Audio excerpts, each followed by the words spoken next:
Good evening and welcome to the Copper Bullet, your news source for everything in Copperfield and surrounding neighborhoods. I'm your host, Matt. Thanks for joining me again. It is Monday, February 24th, and boy oh boy has it been a wild couple of weeks. Our top story had us investigating some of the very mysterious sightings and possible human disappearances recently. The first was made on the 14th by Jenny. She spotted this gray, blue, and green sneaker in a tree saying, "Hanging out by St. Isabella." Julie commented, "How does this happen?" Adam said, "Pretty sketchy stuff." It appears that the owner of the sneaker has simply vanished, along with the other shoe. In a similar incident, an abandoned box of Tetley orange Pico tea was found at a local bus stop. It was reported by Gabby on February 15th, just after 7 p.m. If you know anything about the whereabouts of the owners of these goods, please contact the local authorities tip line. Police have put out a safety announcement as they believe these sudden disappearances might be targeted. It is advised that if you wear Skechers shoes or drink this type of tea, that you avoid making such behaviors public for the next little bit until we know more. Moving on to local traffic, Copperfield resident Jason shared this. "Who do I have to speak with about making turn signal indicators installed in vehicles mandatory in Calgary? Seems there are so many that don't have them, making multiple turns and lane changes without others being able to know the direction that they intend to go." Jacqueline noted, "My husband is the worst for this. He never signals. He's such a douche. I make sure he knows it too." No love lost there. Switching over to the thriving art scene, local mother Carrie wanted to thank everyone for giving their advice on places her daughter could go to enhance her abilities. We made that post out on the last episode, so thanks everybody for helping her out. Since attending a few classes, her daughter has seen some real improvements. Here's a piece that her daughter has made since we last checked in. As you can see, I think Carrie will be a lot happier having that hanging in her home. In other news, Julie was looking for advice concerning some noises coming from her daughter's washroom. She posted, "Any advice? There is a high-pitched, constant noise coming from my daughter's bathroom when she runs a bath. It's when she turns on the cold tap." Aftab asked, "Is the shower a one-lever control or two knobs?" Julie replied, "One. One cold tap." "I'm not sure what to tell you, Julie, but your daughter's story is a little suspect. Turning on the cold tap, making it distinct from a hot tap, from a single lever control, doesn't completely check out.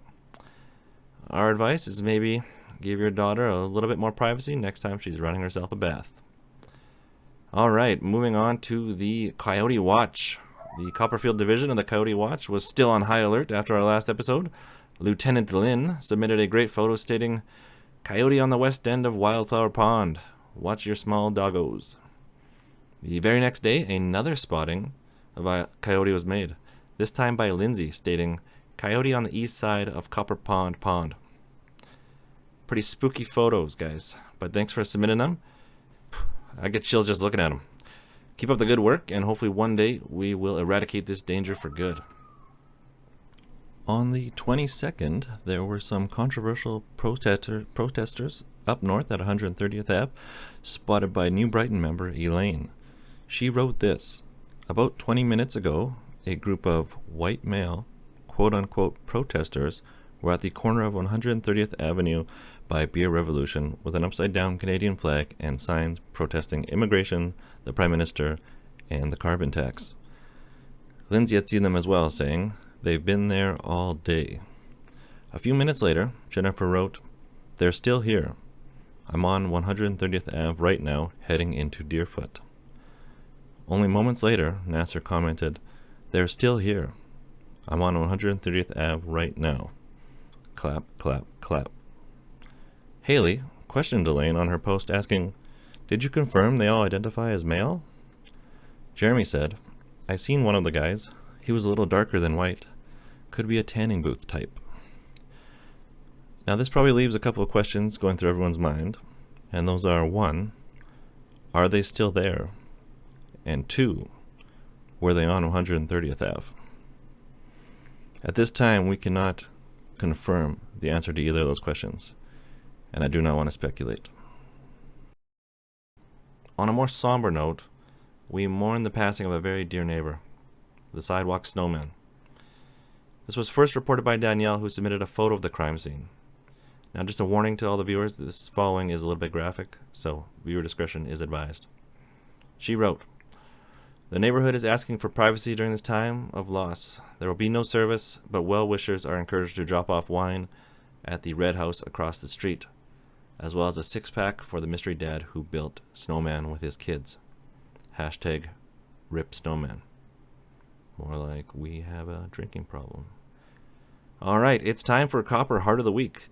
Last week's nominees were Nadia and Jennifer. It was a close one, with one of the ladies winning by a single vote. To refresh, Nadia was trying to return abandoned coats and clothes from the parks in the neighborhood to their owners, while Jennifer was giving away 2 tickets to a movie. And here are the results. Nadia got a single vote. And what's this? Shocker to us here in the studio, but there's a surprise ballot for Nadine. She also finished with 1 vote. But in the end, it was Jennifer who won the very first Copper Heart of the Week with 2 votes. Congratulations, Jennifer.